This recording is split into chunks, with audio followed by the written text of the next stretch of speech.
going, guys, and we should be off and running here. So welcome to another Google Hangout. Let's get into the chat today. Our guest today, Aaron, and I'll introduce you in a moment.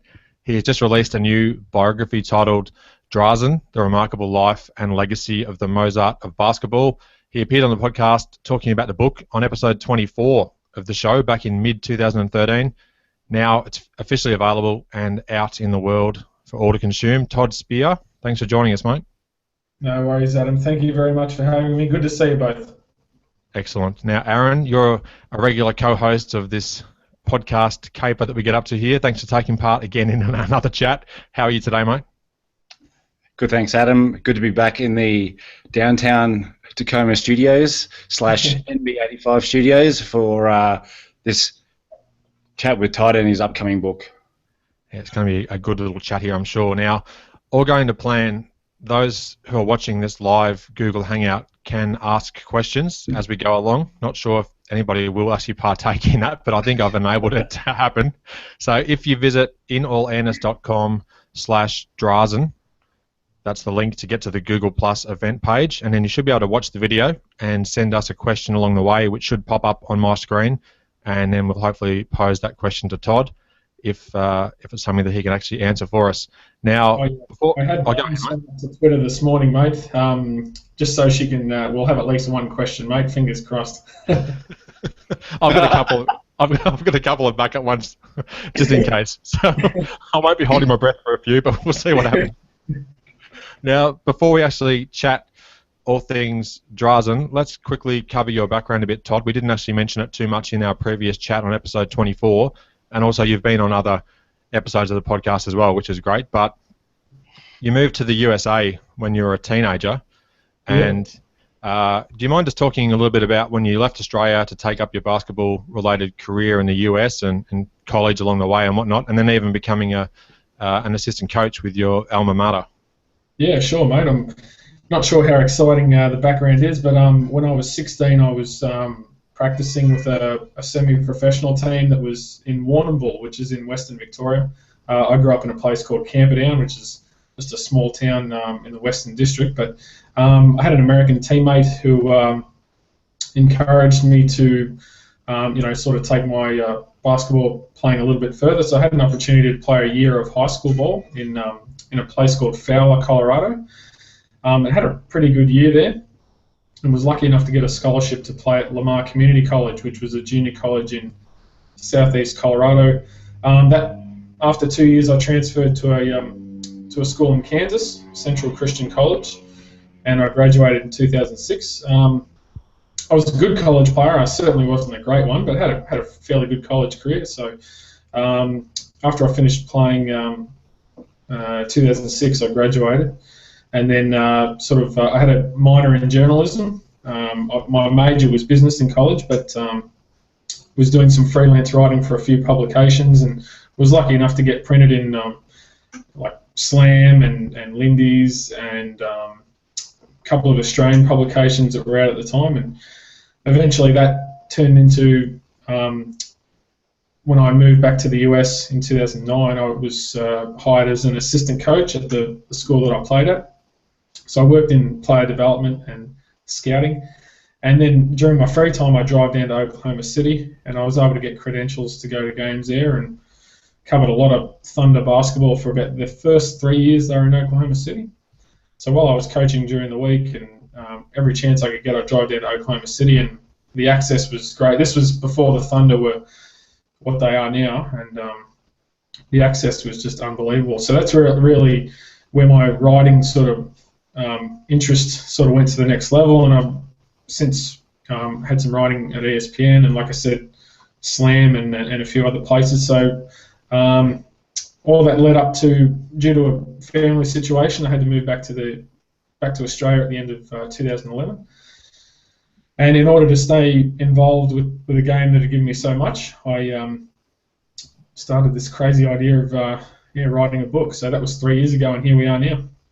Yeah, crazy. Now, Aaron, did you want to add anything here before I actually start sort of chatting about the book itself? I'll just get the fun and frivolity out of the way. I mentioned this earlier on, Todd, but after '02 and '03, I feel the need to get my shots in wherever I can, mate. So hopefully you enjoyed the footy on Saturday night. Mate, I might have to pull out the VHS tape of the '02 Grand Final or '03 to just to get through the week. Okay. No, I'll let you have that one, mate. Thank you, mate. I appreciate it. So for those that aren't in Australia or aren't familiar with Australian rules football, bit of sledging going on back and forwards here between two of the ardent supporters of two of the teams in the Australian Football League, the Brisbane Lions, who, Todd, you're rocking one of their jerseys or Guernseys, however you want to say it, at the moment. And Aaron, I think you had a Collingwood jersey close to hand as well. Yes, mate. That is correct. The first thing that I wanted to ask Todd about was the number one thing that I enjoy so much about doing our NB85 podcast series with Adam is that after being a fan of the game for 25 years, I'm still able to expand my knowledge on a topic that I love, a tremendous amount through the research that we do for each of our episodes. You mentioned in allawareness.com/24. Shameless self-promotion. I love it. About learning new information about Drazen as part of the process of putting the book together. For you personally, how much enjoyment did you get out of learning so much new information about a guy that we all grew up watching play during the early 1990s? That's a good question, Aaron, because there was never once where I felt, man, I don't want to do this today, or I don't want to research it. It was, you can never know everything, and as long as there's something that you don't know, you can always chase, and I sort of had that approach. One thing I discovered very early on, outside of the documentary and outside of that 4 years Drazen played in the NBA, very little is known outside of Europe. Very little is known about Drazen's pre-NBA career, and then there were certain things about that were just fascinating to me, such as Yugoslavian athletes in general could not leave the country before the age of 28, as per the rule at the time. Drazen was the first guy to challenge that rule, and he was able to get that rule, broken, so to speak. So there were things like that. I could go on and on about certain things, but researching it I'm a big research guy. I hate reading products where the information's incorrect, so I had to make sure I had to triple check everything. But like I said, I never felt it was an obligation or a chore. Researching was a lot of fun. When you guys, if you haven't already taken a look through the book, it's a book basically full of stories. I wrote it the way I wanted to write it. It's just one story after the next, because when I interviewed people, they had stories about Drazen. It wasn't telling you things that you already knew. So it's not Drazen scored 20 points here. The next game he scored 21. It's not a book like that. It's a deeper look at his life, and it's really, really, I wanted to find out what sort of guy he was. And you get that by interviewing the people who knew him, but then I also wanted to research deeper than just the statistics of it, so hopefully that reflects in the book. But a lot of fun researching, and 470 pages, it's pretty long-winded, but I reckon it's, it rounds out pretty nice.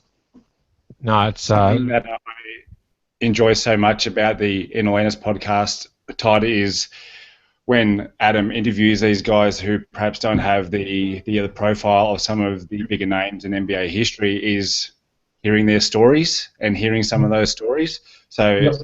have a full book of, how many pages was it? 470. 470 pages of Drazen Petrovic stories. Yeah, I can't wait to read it, mate. Yeah, thanks, mate. And I purchased the Kindle copy. It's available online, and all the links will be in the show notes to this episode, of course, which will be inallawareness.com/55. And, of course, in the notes to this actual YouTube video, when it's on YouTube, there's also links to the Amazon and CreateSpace links as well to be able to purchase a book. But I purchased it on Kindle. I've only read I read the preface and the opening chapter last night, mate, while I was laying down in bed, and boy, it was a great read and really enjoyed it, and I look forward to getting stuck right into it as well. So already those stories are starting to come through in the the very beginning there. So very exciting to get into that. And speaking of the book itself, mate, in the last week or so, just after it came out, I think it was March 30th that it was released officially. Is that correct? Yeah, that's correct, mate. March 30. Yeah. So you had the places like Yahoo's Ball Don't Lie and the Sports Illustrated, for just to name two, had some features or excerpts from the book that appeared on their websites. How did you, first of all, manage to get in touch with them to have that go onto their sites, and how did you find the reaction from people who actually read those pieces too? You know, Adam, it was like a reflection of the whole process. People love Drazen. It made my job so easy. You know, I'd email someone and be like, oh, you know, this is what I'm doing. Would you be interested in talking to me about Drazen? Absolutely. You know, without doubt. And that's a reflection of Drazen and how the way people felt about him. It was the same with securing those excerpts on those websites. You know, people love Drazen. It was very easy for me to, you know, tell them about my project and get the good response. As a matter of fact, there was only, in the whole 3 years, I only got rejected once, and that was by Willis Reed, and that was for reasons that sort of went beyond his relationship with Drazen. It was, you know, more about things that were going on in his life at the time, and his cousin was Orlando Woolridge, who had just passed away at the time, and because of that experience and also the way he felt about Drazen, it was sort of too emotional for him to talk about. Other than that, it was just an open slather. People enthusiastic would email me, would talk to me for a couple of hours at a time, and you know, like I said, it made my job easy. So it's a reflection of Drazen and the person that he was. Was there a lot of Skype calls involved, or were you actually doing a few phone-based calls as well? How did that sort of work with trying to coordinate times that would suit, given the drastic amount of difference in time zones and things like that, mate?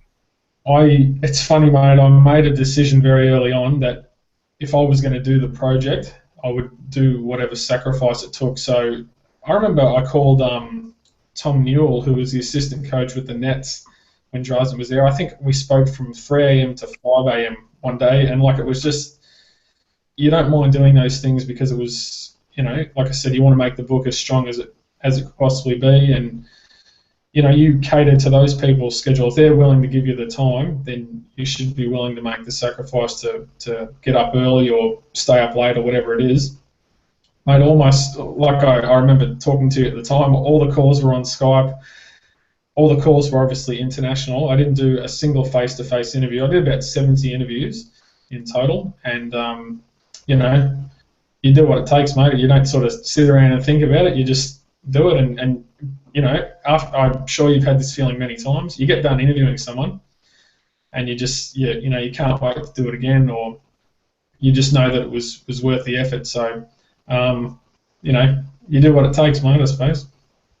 Was there a particular guy or person that you chatted to who gave you a completely different sort of take on where you were heading with certain topics that you wanted to write about, that you sort of, out of nowhere, it gave you a whole new angle to investigate, or to at least establish a bit more information about going forwards? Absolutely. Right off the top of my head, when I interviewed Warren Ligari, he was Drazen's agent in the NBA, he said when we were finishing our phone call, he said, there's one guy you need to talk to, and his name is Rich Delatry. And I was like, I've got no idea who that is. He was the strength and conditioning coach at the Nets.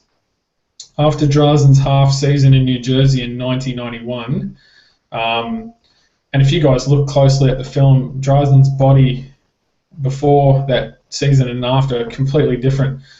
And the reason for that, he spent a summer in New Jersey with this guy, Rich Delatry. Every day those guys just went at it, and Drazen's body completely changed. He completely rebuilt his body, rebuilt his game, and it turns out these guys had this unbelievable bond. These two guys were just lifelong friends. As a result, Rich Delatry, you know, got a job in Europe, met his wife. You know, this is all because of Drazen. You know, had 3 kids, and now he actually works with Mike Fratello with the national team. That just off the top of my head, is it the Russian national team or it's the Ukraine? Sorry, is it the Ukraine? Ukraine national team.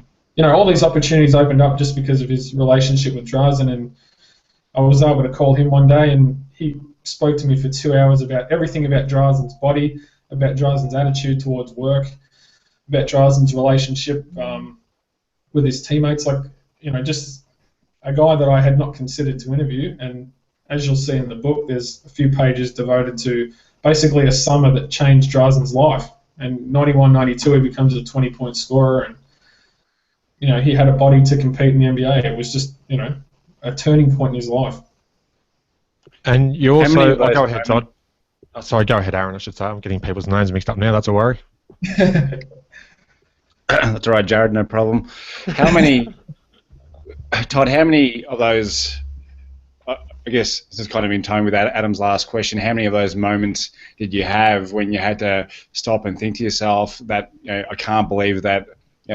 I'm learning this now, like in 20, you know, whatever year it was at the time, like 2013, 2014, 2015. How many of those kinds of moments did you have? Because I'm sure with the amount of work that you put into the book that there would have been countless examples. Yeah, numerous, Aaron, without doubt, mate. And you find it like a motivating thing. You'll find out some tiny little story, and then, or like a thread, you know, you just want to keep pulling on the thread and see how long it'll go. And that's basically what it was like. One guy would tell you a story, and then you would ask another person about that story, and then that would lead to another story, and it just layer upon layer. And yeah, like I said to you before, I wanted it to be a book about stories, one story after the next. And you get those answers by talking to people who knew him. You know, you can't get it out of a newspaper recap or you know, off a documentary that goes for 2 hours. You know, you can't just pull those things out of, you know, what limited things we get served to us. So, you know, you speak to the people who knew him, and that's how you get the best idea. But yeah, lots of instances, mate, where I felt like that for sure. So I know you mentioned how much of a meticulous sort of researcher you are, and I can vouch for that as well. I know that you watched an incredible amount of game film from all portions of Drazen's career, going back, I think, as far as when he was 17 or 18 years old might have been the earliest. Is that correct? Yep. And also, do you mind just talking about how you got access to some of those game films and what sort of insight that gave you that, as you mentioned just a moment ago, newspaper articles or game recaps couldn't? It's funny you bring that up, Adam, because obviously our love for game film, our mutual love for game film is the reason where this whole friendship started, you know, 15 years ago. I'm a huge game film guy. Obviously, I've got a big collection, probably over 1,000 games, not without exaggerating. So game film's a huge part of what I do. Even when I was coaching, you know, the best part of the job was watching game film and trying to break it down. And I watched probably, I want to say about 90 games of Drazen over the last 3 years. It might be more than that, I'm not sure, but I saw his first game on American national TV, which was when he was 17, November 23, 1981, at Kentucky. That was on ESPN, which was about 2 years old at the time. There's the 1983 Yugoslav League final, which had a very controversial finish. I tell you, this game needs to be like a 30 for 30 because it's crazy finish. I was able to get film of that. I found a scout tape from the 1985 European Championships with Sabonis and Drazen, which was just unbelievable. You look in the weirdest places. I'd contact you know, universities about whether they had game film on the Yugoslav national team. Used to go to America every November, so you'd contact universities, see if they had any old scout tapes, which sometimes they did, sometimes they didn't. There's a lot of collectors in Europe who must have been purchasing a lot of VHS or VCRs back in the day who were taping games of Drazen, so I was able to contact people in Europe. I have a contact at the NBA that was able to send me a copy of Drazen's 40-point playoff game in '92, which was game 1 of the first round at Cleveland. I was able to find a copy of his last game, which was about 24 hours before he was killed.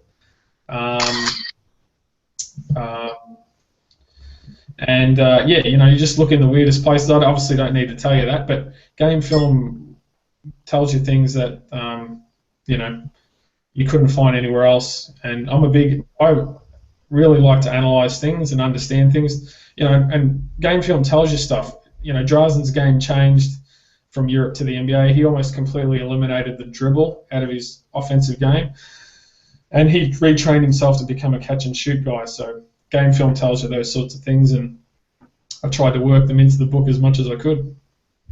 I love it. Now, for some unknown reason, Aaron, I'm not sure if you opened up an app inadvertently or something, but I don't know what's happened. My screen just went black and someone took a photo of me, which is a bit disturbing. That's why I paused halfway through that sentence. I was like, what's going on here? Aaron, what are you doing? You're trying to derail us. Would you like me to smile so you can take a photo? Or? I'd like to tell you what I'm doing, but I actually have no idea. I probably put you to sleep, mate. I'm hardly taking a breath here. No, I was really enjoying it, and then I just got. No, I was actually trying to get a screenshot so I could share it later on, but yeah, it's I've gone and steered the car off the road and into a tree at the moment, I think. Not good, mate. Not good at all. But just real quickly, speaking of derailing ourselves for a minute, mate, you mentioned, Todd, the 30 for 30 that should be done on that particular game back in the early to mid 80s you were talking about there. What were the circumstances behind that make you so readily think that it should be, you know, immortalised by the ESPN magic? Well, so 1983 Yugoslav League final was played between Šibenka, which was Drazen's team, and Bosna, and the game came down to this was the elimination, you know, the clinching game or whatever. Bosna was leading by 1. Drazen caught the ball, 2 seconds to go, took a shot and missed as time expired. Bosna starts celebrating on the floor. Drazen, you know, walks up to the referee, tapping his arm, saying, "I got fouled." Referee calls a foul. You know, controversy all over the place. Drazen's coach, and he told me this in the interview, Vlado Đurović, told me, he said to Drazen, "Make 1 and miss 2, because if you make both, we're going to win the title, but they're going to take it off us." And Drazen looked in, and Drazen's 18 years old. 18 years old. Looks him in the eye and says, "I'm making both of them." So no time on the clock, down by a point, goes and makes 2. You can find the film on YouTube. Šibenka is awarded the title. The next day, the Yugoslav Basketball Federation ruled that the win is not valid, so they take the title away from them. And instead of giving the title to the other team, they order a rematch. So anyway, Bosnia goes to this neutral site the next week. All their fans are in the stands. They warm up, walk out onto the floor, and they're the only team in the building. Šibenka did not go. Bosnia was awarded the title, but you know, it's a huge debate even now whether A, he got fouled before the time expired, or B, whether he even got fouled at all. But find the footage online. So Šibenka got the title taken away from them. But Drazen was 18 years old, had 38 points, was the best player on the floor, and just a crazy set of circumstances. So they're not historically thought of as the title winner. But yeah, whole story's in the book, but crazy finish. I like how you just said it's in the book there, so I'm going to be, if I wasn't already keen enough to read it, that's it, mate. Hold it up for us. Actually, just tell us a bit for why you do actually just hold it up for a second and show so we can see it. How did you decide on that particular image to use, and then also about the naming of the book? Do you mind just elaborating a little bit on that as well too? You know, when I saw the photo, it was actually on every year NBA teams would issue what's called a team sheet to the media, and it would have a photo of each player. You can find them on eBay. And I saw that photo of Drazen. It was taken in October of '92. I mean, that's all really you need to know about Drazen. It just seemed like the photo that captured him the best. The Blazers sent me a photo of him. I think it was from 1990, October 1990, before his second season, and it was similar to that one, but it wasn't. That one just seems to, you know, when I have a picture of Drazen in my mind, I see like an emotional player, and that smile seemed to capture best what he was about. So that was an easy choice for the cover. I struggled with the name. I'm not good at naming things. Obviously, Adam, you're aware of this because I tried to help you name the podcast back in the day. But You did too. And we had some interesting ones as well. we might have to tweet those out later on, I think. That's true. I wanted to. The reason I included the Mozart of basketball in the title, it was important to recognise the European portion of his life because he spent the first 24 years of his life in Europe. That was important to represent that portion of him, and that's how people think of him in Europe. They think of him as this larger-than-life figure. He's very much revered. So I wanted to include that in the title. And Drazen, with all due respect to Drazen Dalapagic, who was a great Yugoslavian player before Drazen, I think everyone identifies with the name Drazen, so hopefully it was clear who the book's about. So that's why I went that direction. Yeah. You mentioned before, Todd, about how that photograph of Drazen encapsulates really who he is, and I know that for me personally, whenever I think of Drazen, I think of those celebrations after a big shot or a big three. I've never seen celebrations from an NBA player like it. It was just pure joy and jubilation, I guess. Yep. The other best words to describe it, and that photo, it shows what kind of a bubbly, energetic kind of guy he was. Yeah, it's funny you say that, Aaron, because his lawyer, his attorney, was a gentleman named Nick Gojak, who had Croatian heritage. He lives in Portland. He's a guy I've become very friendly with. He would always say to me, Drazen had a childlike enthusiasm for basketball, and basically that's what you just summed up. That's how he came across. So it was important to represent that, I think, on the cover. And speaking of his celebrations and exuberance when he made certain shots, Aaron, you alluded to it just a second ago. I think, now this is going to test my memory, I'm pretty sure it was 1992 playoffs, Game 3 back in New Jersey. The Nets were down zip 2, and then in the last 5 minutes or so, there was a couple of really great things that Drazen did. But just, I watched the footage, and correct me if I'm wrong, Todd, but there was about 5 minutes to go. John Battle from Cleveland got into some sort of stoush with Drazen and was called for an offensive foul away from the ball, which then sort of set up one of Petrovic's most famous shots, and then led, or now famously made by Spencer Ross. I think his main line of commentary is, Petro for 3. I'm not going to try and it doesn't matter unless Aaron or Todd, if you'd like to. But that sort of led to a couple of great three-pointers and some really memorable moments from Drazen. Do you mind just talking a little bit about that game? And I think you also spoke with Spencer as well for part of the book's research. Is that true? Absolutely. There's a funny story, Adam, about that particular game. The night before, Drazen actually had access to the Meadowlands Arena. He asked the team the New Jersey Devils were the other tenants in the building, and they had a playoff game in another city. So Drazen was actually in the Meadowlands the night before that game, and he was, I suppose, acting out, what he was going to do the next night, which is just a crazy story to me, and sort of sets the tone for what took place. But yeah, they were down 0-2. Cleveland was obviously a better team, but he sort of dragged them across the line in that particular game. But Spencer Ross was a good friend of Drazen's. And this was sort of a consistent theme with people in the Nets organisation. Drazen was able to build relationships with people, which was unusual for a player to do so with team staff. Him and Spencer Ross would have lunch together, have dinner. Drazen, Spencer Ross has twin sons that Drazen was friendly with. They would rebound for him on off days and things like that. And of course, the Petro for 3 call. They're sort of synonymous. Spencer Ross gave me a little bit of a story, as a background to that. And he told me even still today, people ask him about it, and then he gets chills when he says it. And really cool story that they were able to have that relationship. Yeah, that was the celebration after the 3, when he puts his hands up to his head. Yep. Like that, yeah, as he's running back down the court, and you can just see. I'd be surprised if the other man had had a happier moment in his entire life. That was the way that it came across on the screen. Yeah, well, Bill Raftery said this is as good as being home. So that's what I think of when I see that play. But The Meadowlands, and Adam, you like to tell the story. The Meadowlands was not the most occupied NBA building.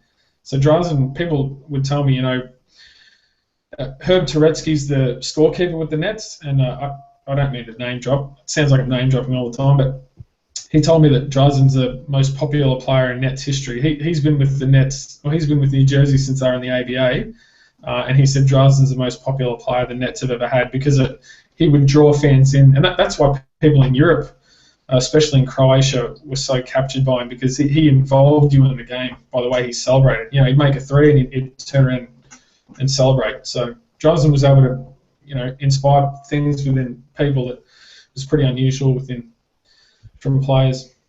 Now, first of all, mate, name. Sorry. Oh, go ahead, Aaron. Go, mate.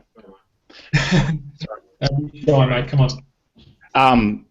You mentioned before about how he was actually on the court on the night before visualizing what he was going to do in that game. It's something that you hear on a regular basis from professional athletes is visualization of what they're going to do on the court or on the field. So that's a fantastic story, mate. So that would be, I'm sure, an example of the quality of the story in the book, mate. Drazen had a very analytical mind, Aaron. He knew who the referees were going to be on the morning of the game. He knew the statistics of every play. He knew percent. He didn't just know points per game. He knew percentages. He had a calculating mind. He knew what numbers he had during the game. He would correct scorekeepers during after games if the box score was. He had an analytical mind, and that's one of the reasons he was successful in the NBA. He knew he had to change his game in order to be successful. So the way Drazen thought about basketball was most unusual, and I think that's why he was so unique.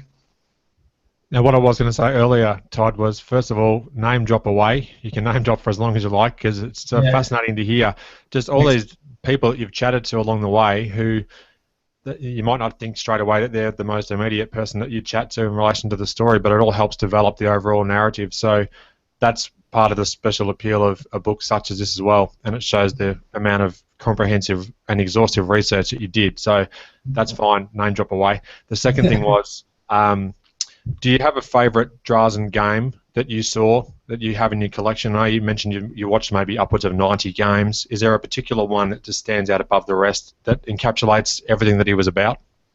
Yeah, gosh, that's a good question, mate, because I know you've got a stack, so it's going to be maybe hard to narrow down. No, I do have a favourite game, mate. November 16, 1983, the Yugoslav national team played at Notre Dame, and I have a black and white scouting film, and I just Notre Dame obviously recruited him, signed him to a letter of intent, but I just think it was the first step really on this lifelong journey to get to the NBA. The first step. It's more symbolic of what happens outside of the game, I suppose. But Drazen had 24 points, 7 assists, 10 of 16 from the field, so it was obviously a big stepping stone for him. And after the game, he went down to Digger Phelps' office and he pulled out a letter of intent. Drazen signed it and then went back to Europe. He never fulfilled it, but that's like Drazen was about changing perceptions of the European players, the way that Americans view them, and that was sort of the first step towards doing that. But to narrow a game down, the games where Drazen played against Sabonis in the mid-'80s before Sabonis's Achilles sort of fell apart, they were lots of fun to watch. To narrow one game would be tough, but certainly a lot of fun watching those game films for sure. One thing that you mentioned, Todd, in the in Awareness 24 with Adam, that the reverence that that Drazen had in Europe among European players, and you mentioned about before Tony Kukoc was drafted to the NBA, it was mentioned to him that Drazen perhaps wasn't going that well in the NBA, and just the reaction of Kukoc, who could not believe that a guy like Drazen wasn't succeeding in the NBA. Yeah, that was, and I know exactly who told me that story. I know exactly what you're referencing. Kukoc had genuine anxiety because if Drazen can't do it, then what chance do we have? and that's how they viewed him. Drazen was about 3 and 4 years older than, say, Kukoc and Raja and Divac and guys like that, and he was literally the next step ahead. So for him to stumble was just incomprehensible to those guys, and made them question, geez, should we do it? But Drazen's belief sort of forced a trade out of Portland, forced into an opportunity where he was successful. But yeah, the Europeans were, there was perceptions held against them by the Americans.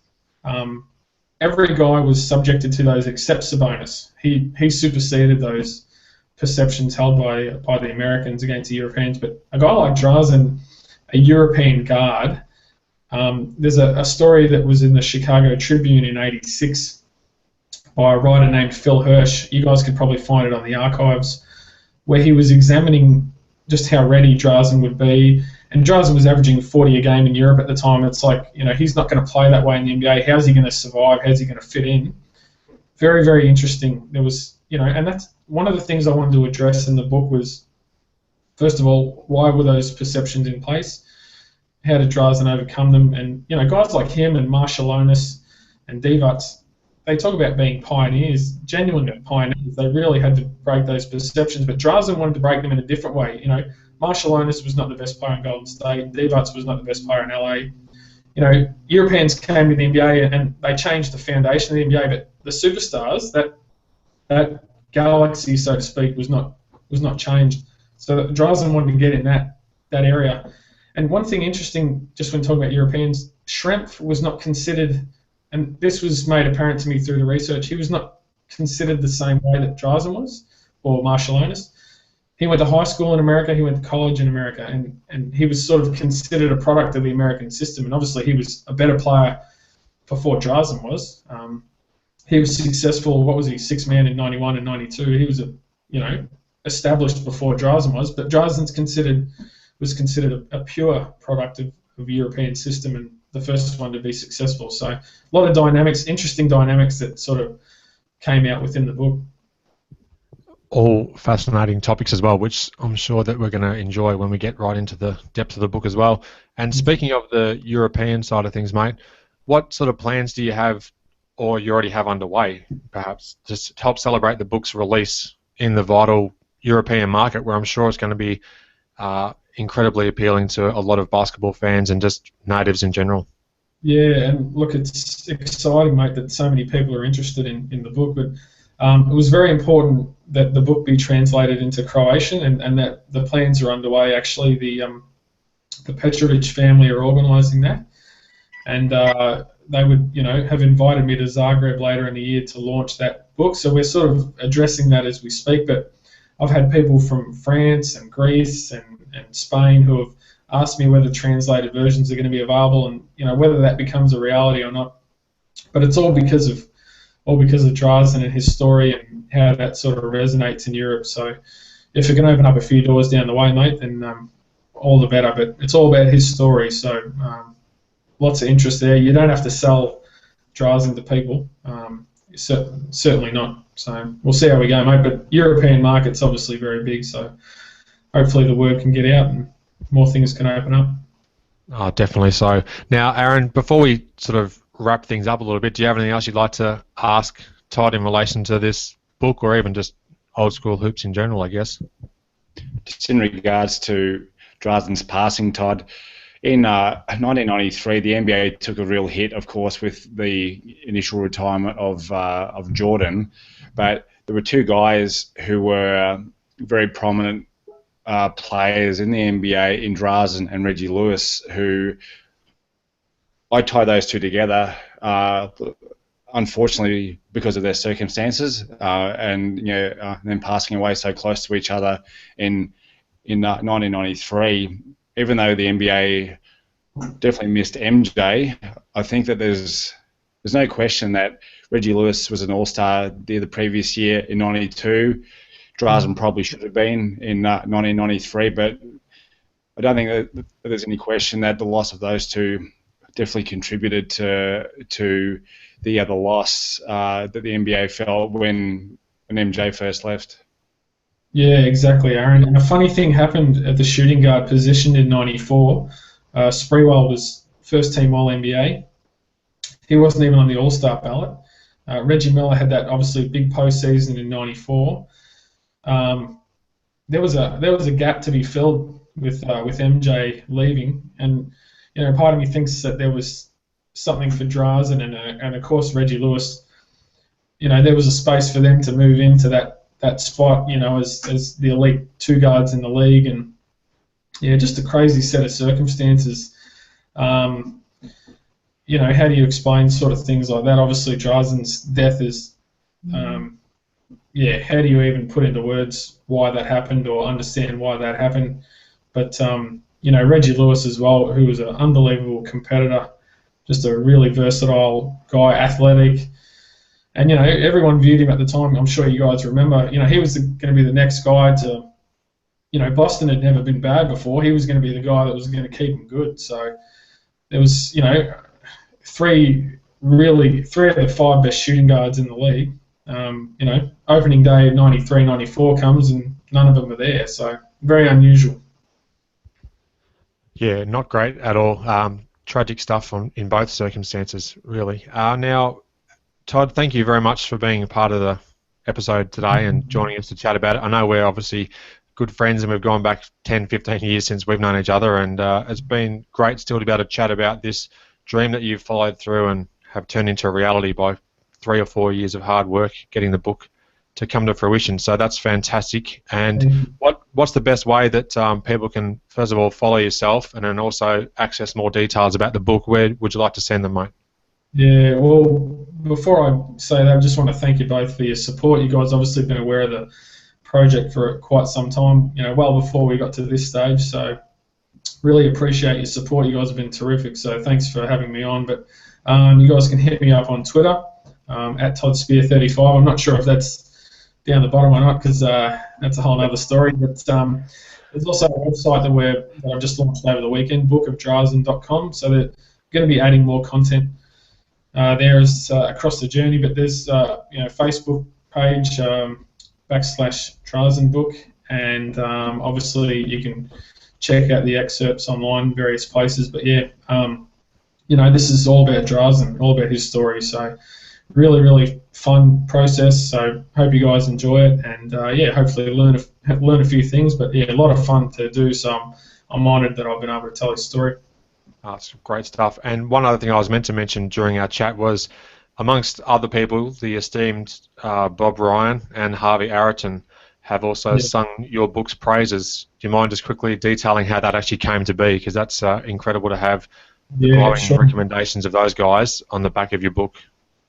Yeah, I've been emailing Bob Ryan for years, asking him all sorts of stupid questions about, Maravich and, Larry and, things he, Fat Lee. I emailed him probably about every player that played in the 80s or 70s, but he's a reservoir of information. But Harvey Wratten, I interviewed him for a story I did for Slam on Iverson in 2010, and he's one of the most brilliant basketball minds that I've ever come across, and the way he writes about the game is certainly a standard that I want to reach.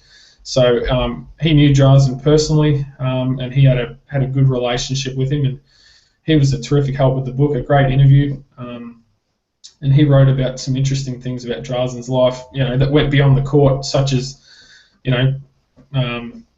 Drazen's, thoughts that maybe xenophobia had kept him off the All-Star team in '93. Deeper topics he talked about with Drazen, obviously his relationship with Vladdy and things like that. But so to have both of them, endorse the book was just a huge thrill. I'm not sure I'm worthy of it, but I'm glad they did it. No, it's awesome stuff, mate. And Aaron, just before we end the call, mate, did you want to add anything before we do finish things? Yeah, we put the question out there to our followers on Twitter if anyone had a question for Todd in regards to Drazen, and we've had a grand total of one response. John Boland at JW Boland. John asked, how big of a star would Drazen have been if he were American, both from a relatability and marketing standpoint? That's a terrific question. I have no idea because I think part of Drazen's appeal and part of the reason he was wired the way he was because he was European. A lot of his motivation was, like I said earlier, about changing perceptions. Marketability, man, that's a tough one to answer. And maybe he's I don't know, maybe he's just Joe Dumas or maybe he's just Mitch Richmond, But the reason Drazen was unique was because he was European. He grew up in a tiny place in Croatia. How many guys are born in Šibenik and then by the time they're 28, they're one of the 15 best players in the world? That was part of his unique appeal. So it was. That's where he was born. But that's a good question. I'm not sure if I answered it properly, but I think part of his appeal was the fact he was European. But maybe if he's born in America, then he's viewed as just another really, really good player that along the journey that we just enjoyed watching. Who knows? Yeah, I think that we're all glad that Drazen is who he was and was from where he was from. So I still think that that he would have been regarded as highly as what he was and what we all knew him to be before he passed away. And I mentioned before that he probably should have been an All-Star in 1993, and that's, I get a bit of a bee in my bonnet about bad guys who miss out on All-Star berths. Just as an example, I feel that Dennis Rodman missed out on several All-Star nods during the 1990s, and that's one that I also consider that Drazen should have been on the East squad in 1993 in Utah. Yeah, well, how Rodman wasn't an All-Star in '96, he completely changed that Bulls team. That's obviously a story for another day. But yeah, I wholeheartedly agree. That was very important to Drazen, and it was part of the reason why he was considering going back to Europe. Not only that, but his contract situation with the Nets was not sorting itself out. But it hurt Drazen not making the All-Star team. Having said that, making All-NBA third team was almost made up for that, and that's probably a better honour, even though it's not as heralded as the All-Star team for whatever reason. But he did feel vindicated before he was killed. So it was, they didn't name him to that team after the accident. That was before, and he thoroughly deserved it. They were on pace to probably win 50 games before he got hurt in March. So yeah, he deserved it for sure. And there was definitely a stark contrast between obviously the end of the 1993 season and what was ahead in the future for the Nets, and then 1994, because I was at the Meadowlands, as you alluded to a little while ago, Todd, in 1994 season, and they actually had to pipe in crowd noise over the speakers, so it was just desolate. So yeah, quite bizarre that I missed out just by a year on being able to see him play as well, but they were a shell of their former selves the next season, unfortunately, and depending on who you ask, I guess, but Kenny Anderson had a good year. But so thanks again, mate. I really appreciate you being on here. Thank you to John for that question. I'm sure all the other questions were somehow lost on the information superhighway. Yeah, that's it. Mate, I'm disappointed my mum didn't jump on Twitter and at least get us up to 2 questions. I thought my mum would have been on there. She's always on the Facebook page, but anyhow, I thought she might have chimed in with a question and said, what is the NBA? But anyhow, so thanks again, mate. I appreciate it. And Aaron, thanks for being part of the show again there, mate. And wish you every success, Todd, with the book. And I'm really looking forward to reading more of it as I get into it. And thanks again for just spending time with us today. Yeah, much appreciated, guys. Enjoy the work that you guys do, and much appreciated. Really appreciate you supporting the book. So thank you very much. Right, good to see you again, Toddy. Looking forward to my copy of the book rolling up from Amazon. I actually wanted to buy the Kindle version myself, but realised I didn't have a Kindle. So that's a prerequisite, mate. Come on. It's actually a free app. You can get I've got an Android phone, and I bought it's Amazon Kindle app or something like that, and I got it for free, and then just bought the book a couple of days ago, and I've just got into it now, so I'm really enjoying it as well. But all the links to that will be in the show notes as well, and we'll do whatever we can to help promote it, Todd. But yeah, all the best, mate. No worries at all. Much appreciated, guys.